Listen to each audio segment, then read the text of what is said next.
Kiara again, and today we're going to talk about things that you can do with your savings. You've already made your budget. You should be having extra money every month. So, what are you going to do with the money? Are you going to just let it sit? Are you going to put it towards a purchase? So, we're going to discuss what you can do with that extra money you're saving.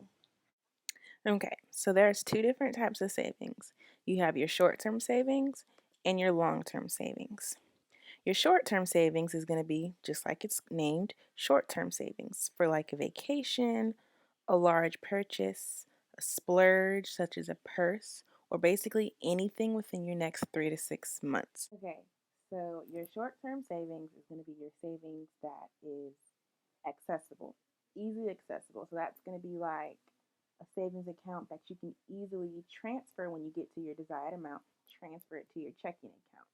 So you're going to go, that'd probably be something that you open up at your bank that has a low minimum balance just because it's short term. You're not going to be using it for very long. So that's where you're going to want to put, I would recommend you split 60-40.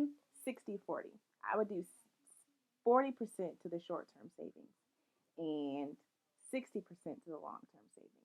Your next is going to be your long term savings.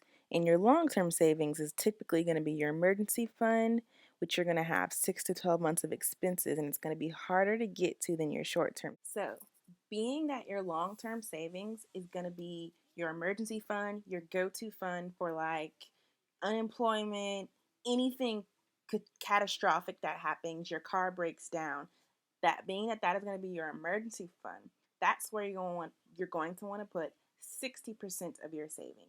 Also, your long-term or emergency fund is going to be something that's harder to get to. So, what I personally do is my long-term savings, I have at a completely separate bank, meaning it takes 2 business days for it to be transferred to my new bank. So, I have time to think about if do I really want to spend this money. And I would highly recommend that your long-term savings, you do that with an online bank or internet bank because there's interest rates are higher, so you're going to get higher interest. And like I said, it takes longer for you to get that money. So you have that 2 business day span to think, do I really need to spend this money? So in addition to your short-term and your long-term goals, you're also going to want to start putting money aside for your retirement. When you retire, you're not working, so you're going to need income. You're going to still have bills to pay.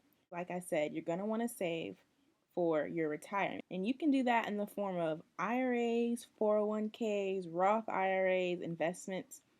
So I will definitely do a video explaining that. So make sure you're putting money aside for your retirement. Thanks for watching.